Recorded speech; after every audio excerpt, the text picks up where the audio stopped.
Si yo digo que le amo, es porque estoy dispuesto a dar todo lo que tenga por agradar al Señor. Eso es el amor de Dios.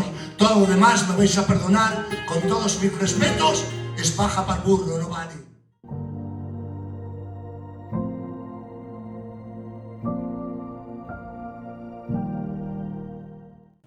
Vamos a leer en 1 Corintios, capítulo 1, versículo 30 y 31. Dice: mas por él estáis vosotros en Cristo Jesús, el cual nos ha sido hecho por Dios sabiduría, justificación, santificación y redención, para, como está escrito, el que se glorie, glóriese en el Señor. Podéis sentaros, hermanos. Yo voy a tratar en esta tarde, al ser posible despacito, porque lo que me interesa es que ustedes escuchen la palabra. Porque a veces oímos y oímos pesadamente y no sabemos lo que Dios nos demanda. Porque el venir al culto no es solamente para adorar a Dios y honrarle y magnificarle.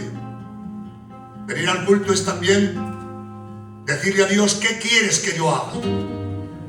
Y Dios, a través de la palabra, te va informando lo que quiere y desea de cada uno de nosotros. Luego está en nosotros, porque Dios no obliga a nadie. Luego está en nosotros si queremos llevarlo a la práctica o no queremos llevarlo. Eso depende de nosotros.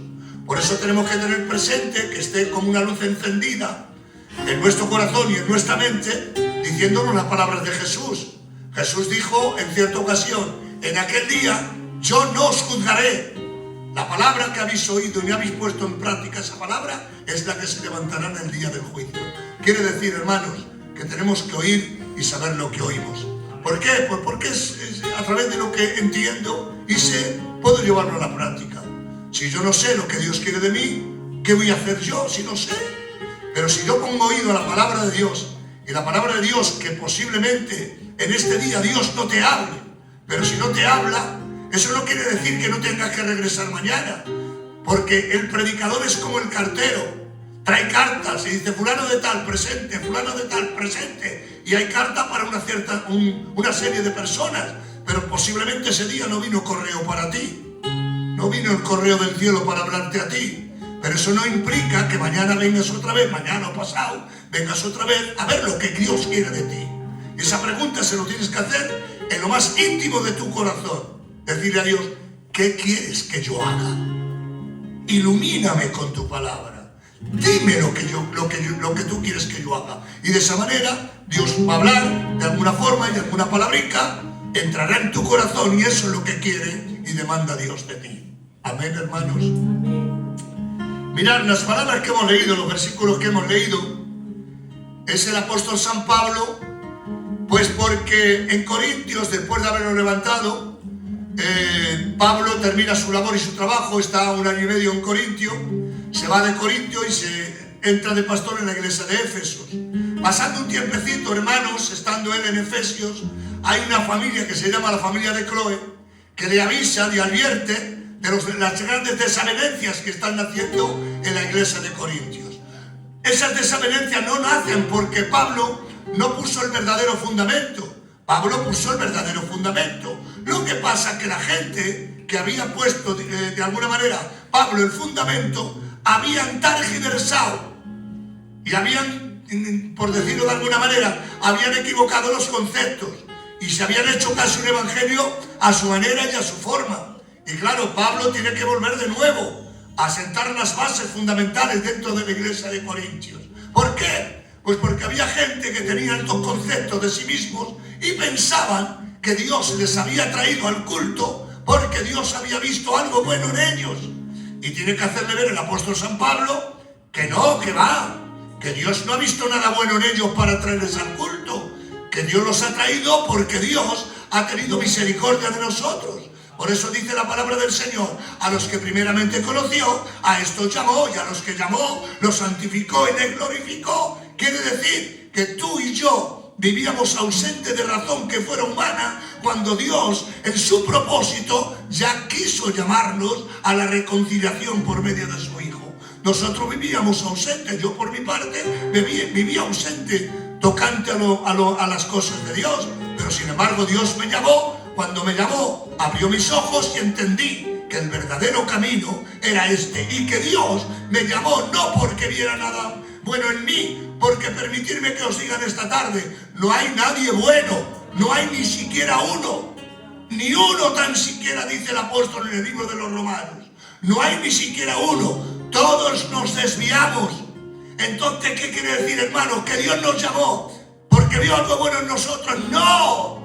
Nos llamó porque se compadeció de nosotros, porque íbamos directamente al infierno y viéndonos el camino o el destino que teníamos, Él salió a la palestra en el medio y aquel ser que apareció en el medio dijo: yo soy el camino, la verdad y la vida. ¿Para qué? Para que siguiéramos ese camino, y ese camino nos evitaría ir al infierno. Pero si Dios nos llamó no porque viera nada que mereciera la pena en nosotros, fue su infinita misericordia.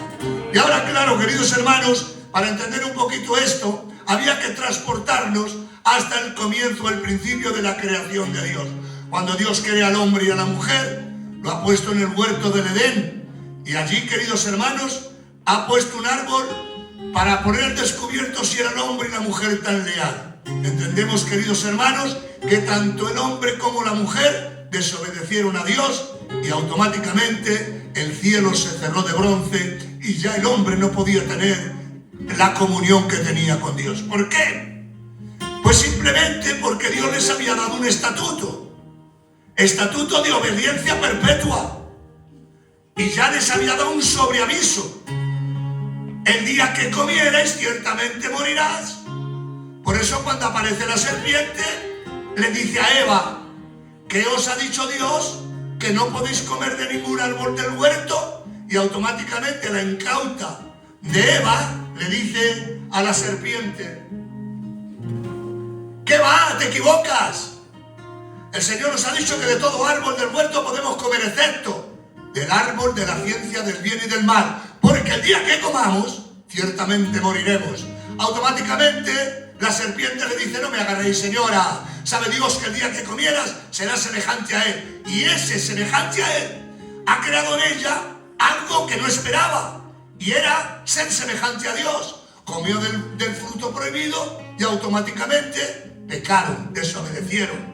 Y aquel matrimonio que tenía un diálogo pleno con Dios, hablaba con Dios, Dios hablaba con ellos, ellos hablaban con Dios, y tenían una plena armonía entre Dios y su criatura. Su criatura y Dios tenían una relación íntima, pero por causa de la desobediencia, los cielos se cerraron de bronce y Dios ya no podía tener comunión con su criatura. Dese cuenta que la criatura, en este caso todos nosotros, hemos sido creados por Dios de una manera especial. ¿Por qué?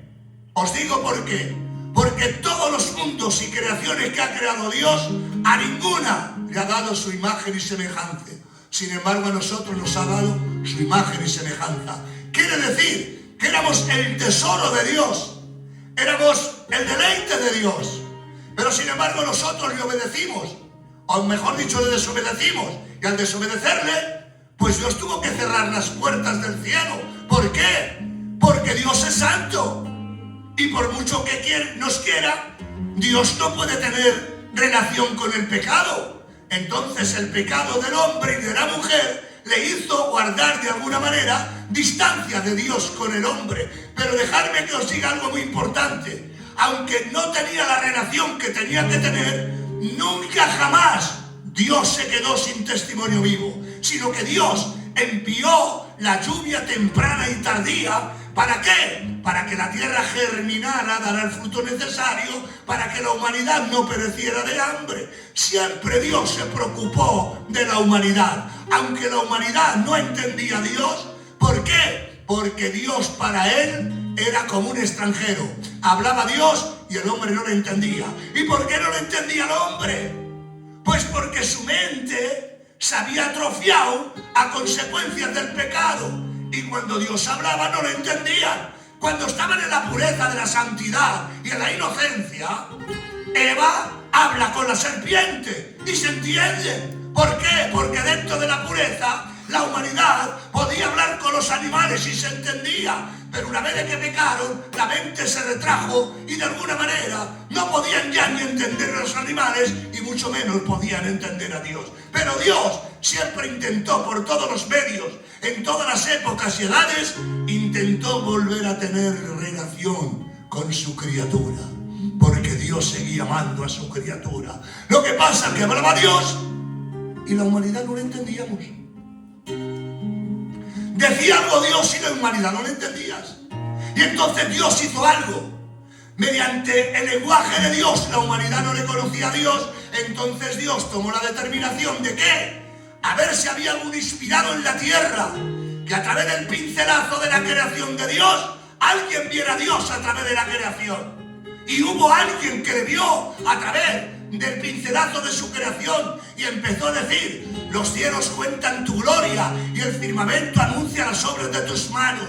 Es decir, alguien vio en esos destellos, pero la mayoría de todos nosotros estábamos a ciegas, nos quedamos sin conocer a Dios ni por medio de la creación ni por medio del lenguaje de Dios. ¿Por qué? Porque nosotros teníamos una mente llena de pecado y el pecado nos impedía poder oír la voz de Dios. Por eso, queridos hermanos, de alguna manera Dios tuvo que tomar una determinación. Viendo Dios que como en su esencia de Dios habla y la humanidad no le entiende ni le recibe, ¿qué es lo que hace Dios, hermanos? Empieza a anunciar en el libro de los Salmos y a decir: porque ofrenda y holocausto no quisiste, mas me preparaste cuerpo. He aquí, oh Dios, que vengo para hacer tu voluntad, como de mí está escrito en el libro. Ya como en la esencia de Dios habla Dios y la humanidad no lo entiende, ¿qué hace Dios? Pues simplemente venir a morar a un cuerpo de carne y hacerse humano como nosotros, para que a través de su humanidad le pudiéramos conocer. Por eso, queridos hermanos, Él se encarnó, y cuando se encarnó en el cuerpo de carne, aquel Jesús, el Dios supremo y soberano, el Dios del cielo y de la tierra, que dice la palabra del Señor, queridos hermanos, que la tierra es el estrado de sus pies y que el cielo es su trono, aquel Dios sublime, eterno, el Dios que con 3 dedos junta todo el polvo de la tierra, el Dios que en el hueco de su mano ha tomado todos los mares, el Dios supremo, queridos hermanos, se ha hecho tan pequeño, tan diminuto, que ha venido a morar en un cuerpo humano. Eso se sale fuera de la capacidad mental.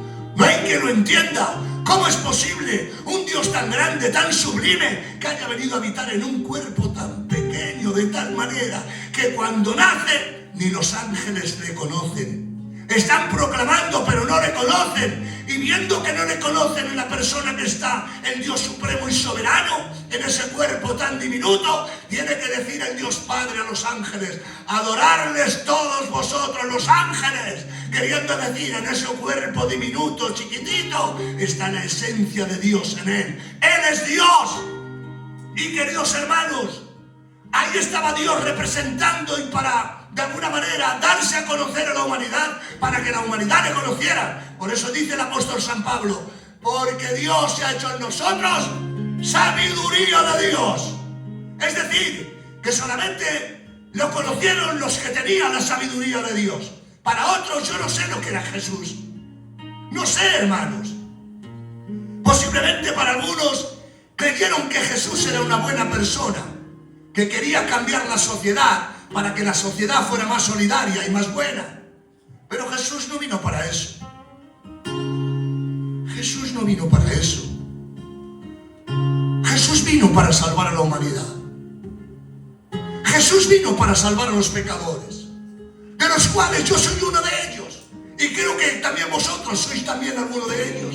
Porque Jesús, el propósito de Dios era salvarnos. Pero para salvarnos tuvo un coste grandísimo. ¿Y qué era? Pues como dice también el apóstol San Pablo: haya pues en vosotros el sentir que hubo en Cristo Jesús, el cual siendo en forma de Dios, no estimó ser igual a Dios como cosa en que aferrarse, sino que se despojó a sí mismo. Queriendo decir, lo hizo voluntariamente, nadie le obligó. Él se encarnó en un cuerpo de carne y lo hizo por amor a mí, por amor a ti, por amor a la humanidad. Eso lo hizo el Señor. siendo el supremo, el soberano, estando en el cielo, estando de alguna manera los ángeles le servían, y Él vino a esta tierra para servir a la humanidad. Queridos hermanos, esto se sale fuera del conocimiento, no se puede entender con una mente humana, de tal manera que el gran filósofo, el apóstol San Pablo, se echa mano a la cabeza porque no entiende cómo ha sido esa revelación de encarnación de Jesús. No lo entiende y tiene que decir: indiscutible y grande es el misterio de la piedad. Dios fue manifestado en carne, justificado en la tierra, creído en el mundo y recibido arriba en gloria. Quiere decir, hermanos, que no lo entiende, porque es que no hay quien pueda entender esta grandeza tan grande. Por eso, ¿qué es Cristo para nosotros? La esperanza de la vida, porque sin Él estábamos muertos. Porque cuando vino Jesús a esta tierra a salvarnos, la humanidad estaba muerta en sus delitos y pecados. Estábamos muertos. Tú puedes decir: no, yo vivía. Y yo te digo: ¿verdad que vivías? Pero vivías, ¿cómo vivías? Según la carne, pero no vivías según el Espíritu. Y la carne es. Luego entonces, ¿qué es lo que ocurría? Que vivíamos en esta tierra, pero aunque vivíamos en esta tierra, éramos zombies andantes, porque estábamos muertos. Y al estar muerto, cuando una persona está muerta, la carne putrefacta, se cae del cuerpo. Y es lo que estaba ocurriendo con nosotros hasta que el Señor nos llamó. Y por medio de Él, cuando nosotros le conocimos, Él nos salvó. Y cuando nos salvó, nos dio vida, pero una vida diferente, no una vida como la que teníamos anteriormente, antes de conocer a Dios. Una vida diferente. Antes teníamos una vida de odio, de rencores, de vanaglorias, de presunciones, pero es que ahora Dios nos ha hecho ver una vida diferente, una vida de paz, de gozo, de armonía, de regocijo, de comunión íntima con Él. Y en esa comunión íntima con Él tenemos la vida que aflora dentro de nosotros, hermanos. Nos ha dado vida, y no solamente nos ha dado vida,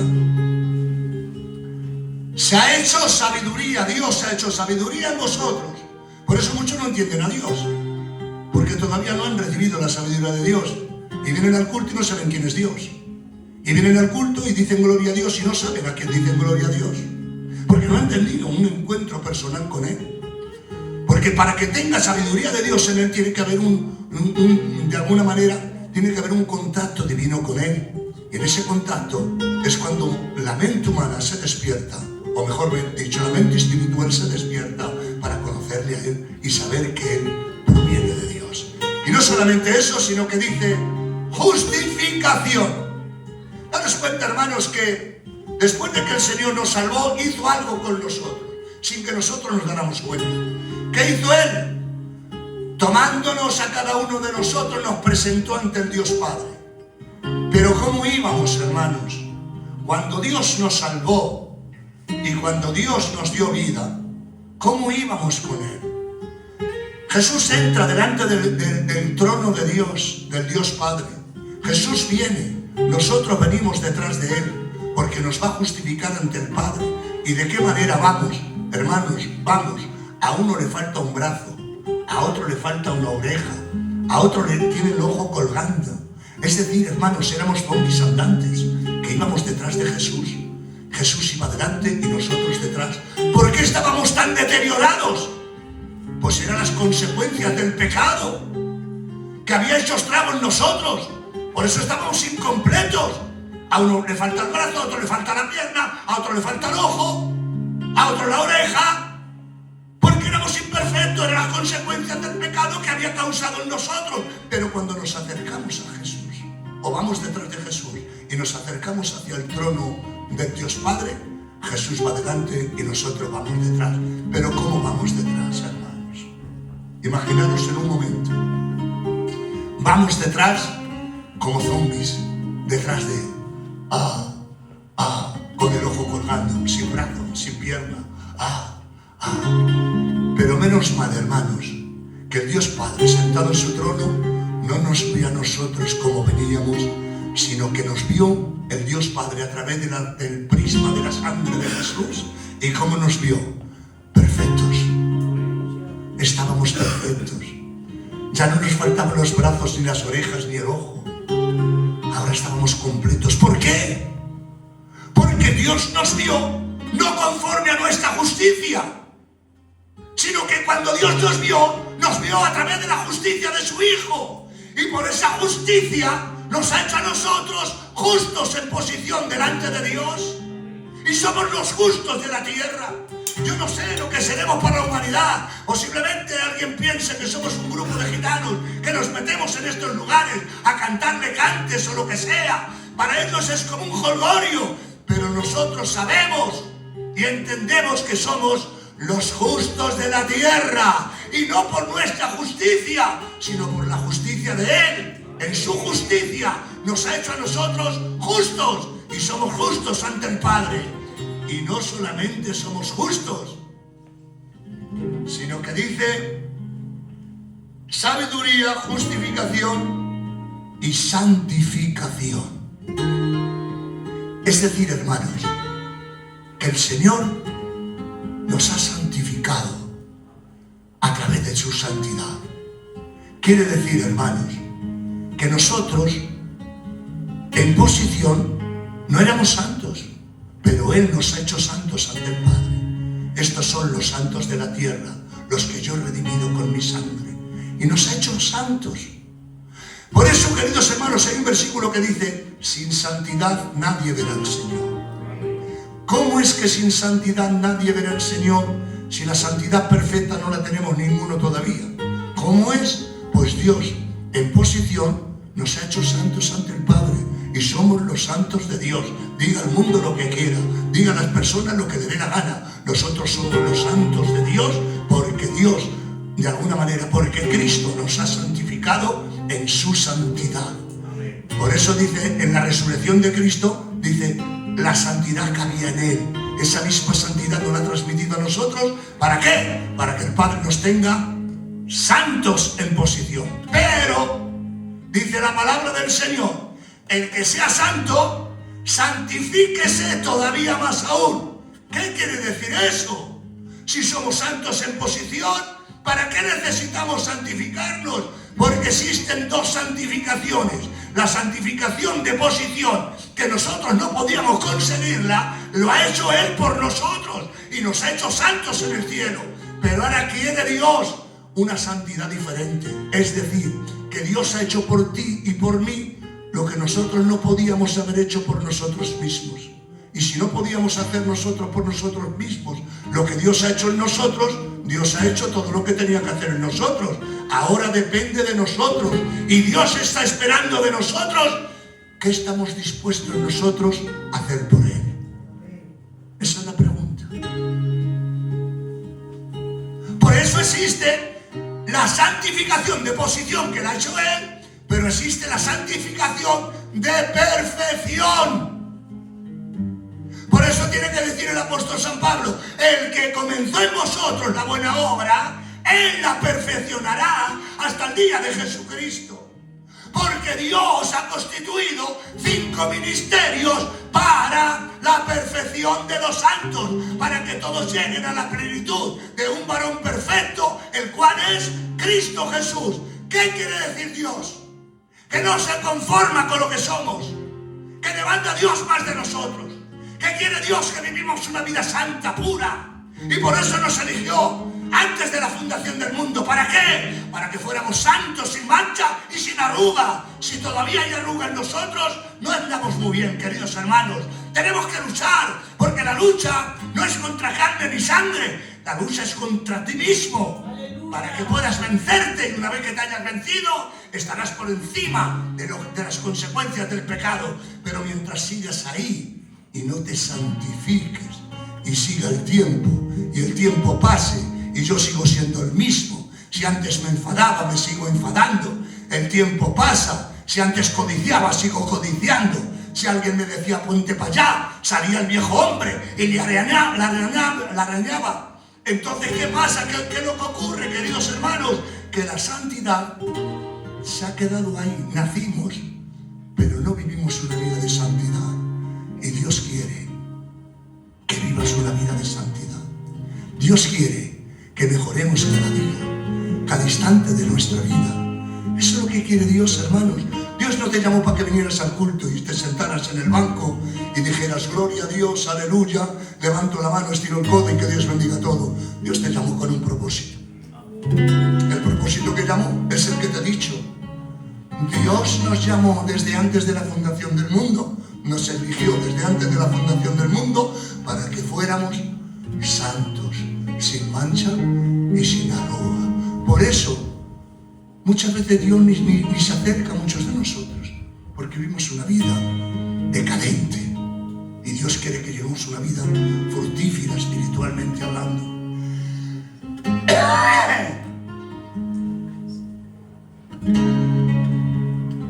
Yo me estoy gozando porque estáis escuchando y a mí me gusta esto, ¿no? Por eso a mí no me gusta decir digan amén y digan gloria a Dios, porque eso es un entretenimiento que no vale para nada. Quiere Dios que estés dispuesto a darle lo que te pide. Quiere Dios que vivas una vida diferente.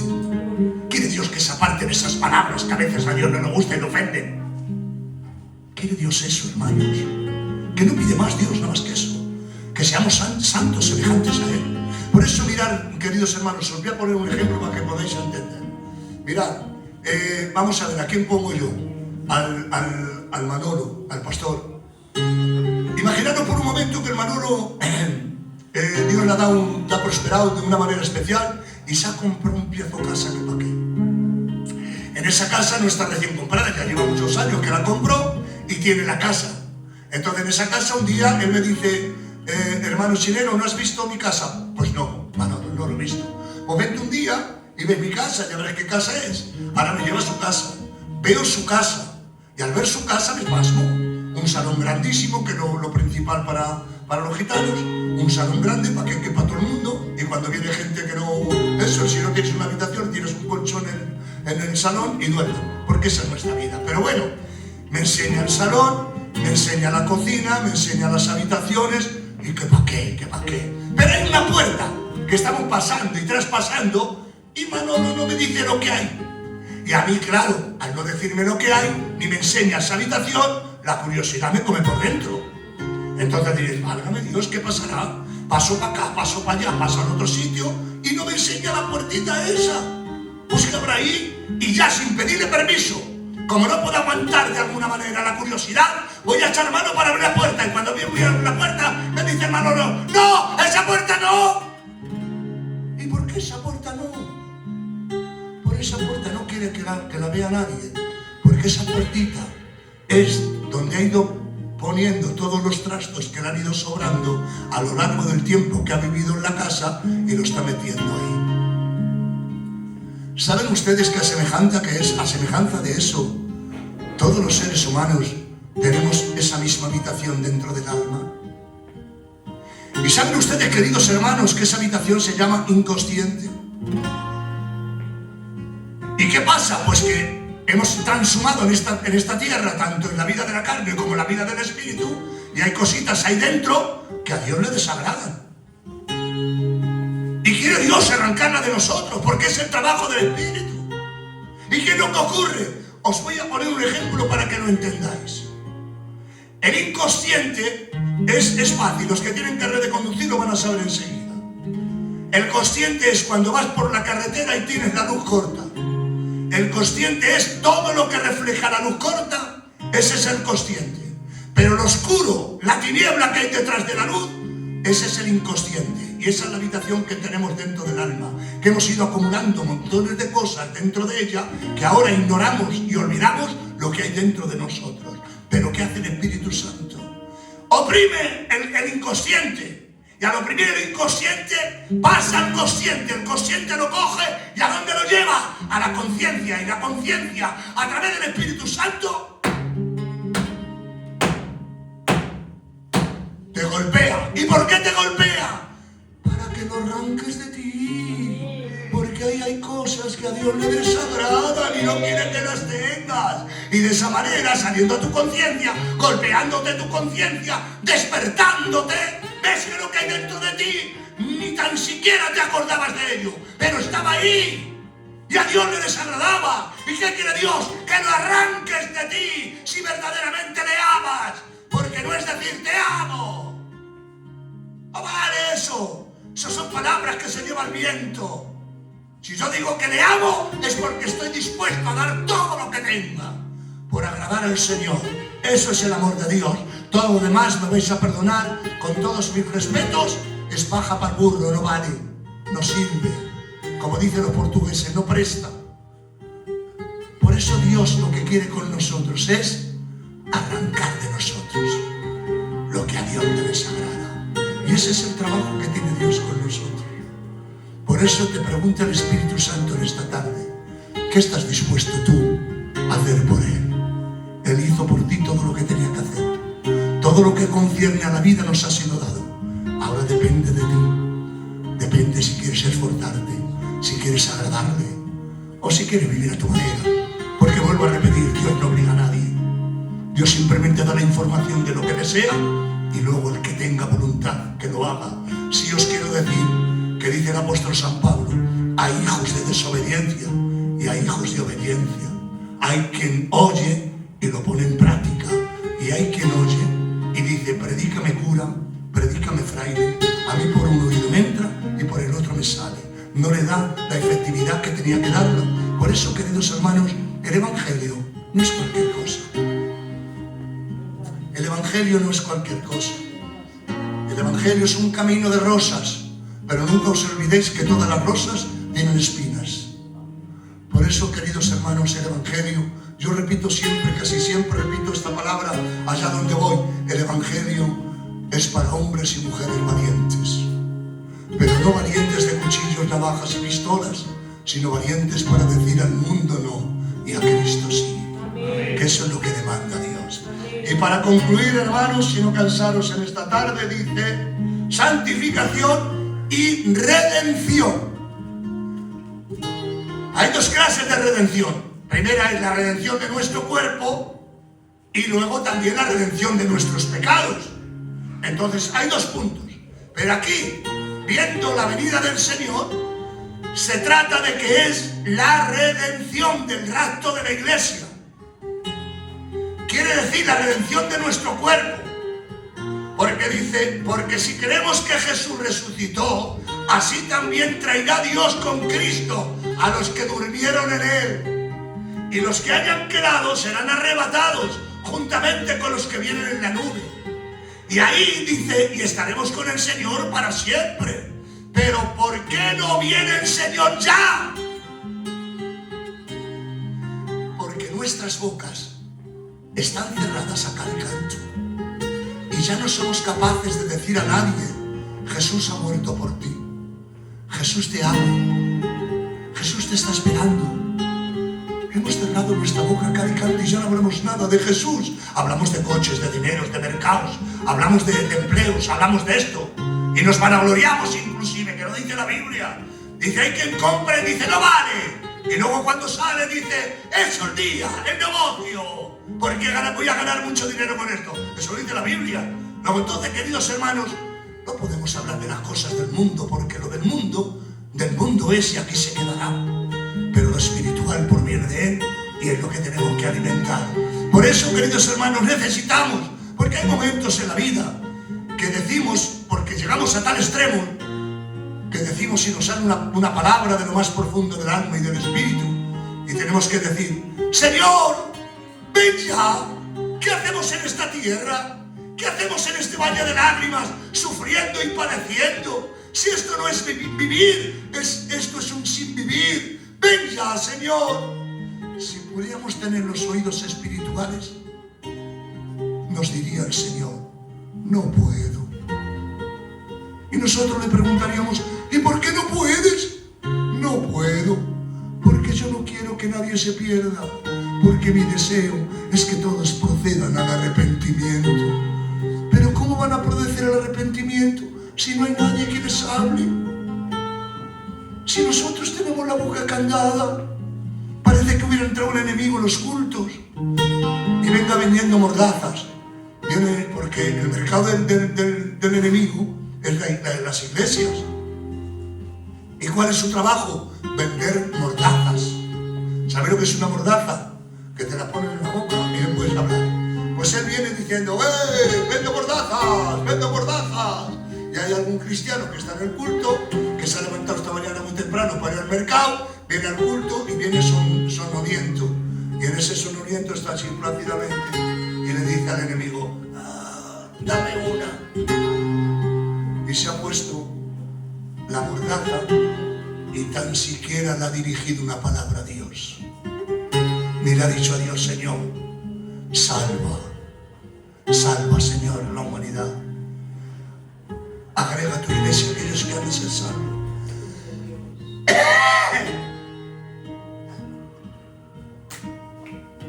No le han dicho eso. ¿Por qué? Porque hemos cerrado nuestra boca a sacar el canto. Pero Dios te dice en esta tarde que abras tu boca, que empieces a testificar y a hablar de Él. Allá donde vayas, habla de Dios. Hazles entender que Dios existe, que Dios está ahí. Estamos viviendo unos tiempos agnósticos. Casi está llegando la apostasía a la iglesia, porque ya no sabemos en qué creemos. No sabemos por qué. Porque no tenemos vida del Espíritu. Y hay que volver a recuperarla. ¿De qué manera? Volviendo de nuevo a las sendas antiguas. Volviendo de nuevo al lugar donde Dios nos llamó. Ahí, en ese momento que permanece fresco en mi mente cuando oí hablar por primera vez de Él. Cómo cambió el sentido de mi vida. Cómo me cambió con su ternura fiel. Y eso es lo que tenemos que volver de nuevo. Volver a doblar las rodillas. Volver a vivir en acecho de estas palabras tan dulces, de estos avisos tan tiernos. Hay que despertar el espíritu que todos llevamos dentro, para que esta bestia que llevamos dentro pueda dormirse en un plácido sueño y no nos moleste. Hermanos, tenemos que hacerlo así. Y os digo, hermanos, que como dice la palabra del Señor, el reino de los cielos es semejante a una mujer que puso 3 medidas de harina y un poco de levadura hasta que todo fue leudado. Eso somos nosotros. Nosotros somos la levadura de Dios que leuda a esta sociedad para que puedan entender que Cristo vive y que Él ha muerto por ellos. Y eso es lo que hace falta. Si nosotros hacemos esto, os digo desde aquí, sin lugar a equivocarme, que el que ha de venir vendrá y no tardará. Que Dios os bendiga, que la gracia de Dios esté con todos vosotros y hasta la próxima. Y muchas gracias por la atención que habéis puesto. Dios os bendiga, hermanos.